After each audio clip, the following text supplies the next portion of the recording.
Hi friends, thanks for joining me today. I'm going to show you how to make some of these little embellishments. This is a new product from Stampin' Up. They're little molds that you can purchase. There's a button mold and a flower mold that come in a set, and I was just playing and making some of these embellishments and using them on my project. So let me show you how it is, how they work, and how easy they are to use. This is the pressed clay that you can get, and it comes always in white. And then what you can do is you can take some of your refill inks and make them whatever color you want. So this is a way to customize your embellishments to fit your projects. So these are the two molds. You get a flower mold with 3 different size flowers and a button mold with 3 different size buttons. I have found that the flower always comes out really nicely. The button I have found to be a little bit trickier.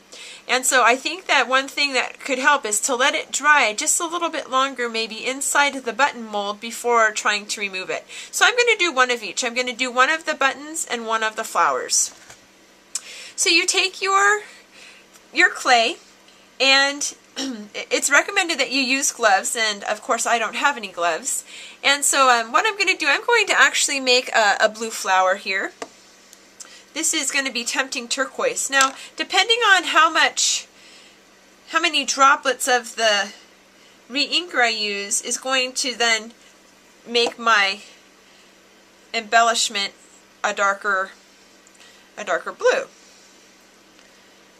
Now you've got to work it to make sure that you can knead in all of the colors so that you don't have this kind of marbling effect, unless that's what you're looking for. So you need to take your fingers and just knead it so that you can mix all of the color together. It's really pretty, this one here. Now I don't have all of the ink refills, and so what I've done is I've bought one of each color.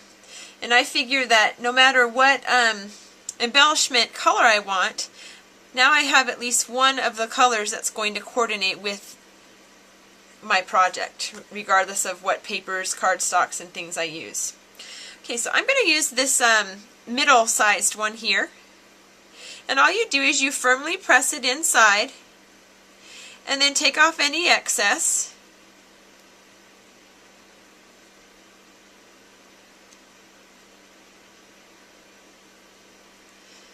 You can even take it and press it down on a flat surface.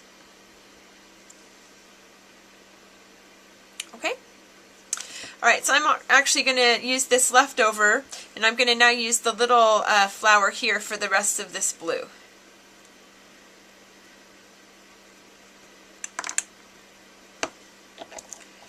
And like an ice cube tray, you're going to want to just kind of twist it out, and this plastic is pretty flexible.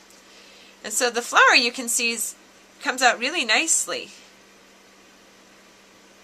Now if you were to pop it out and didn't like the way that it looked, maybe there were some ridges you didn't want, all you'd have to do is knead it again and push it back right into the mold. But that came out really well, and so all you have to do is set it aside and let it dry.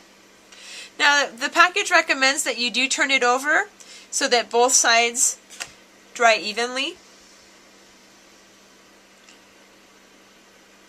Now this one is a little bit trickier, I have found, and so I really use the bendability of the mold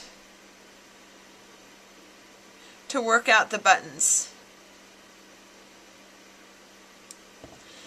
Then I'm just going to reshape it here a little bit. And again, if I don't like it, all I have to do is smash it down and do it again.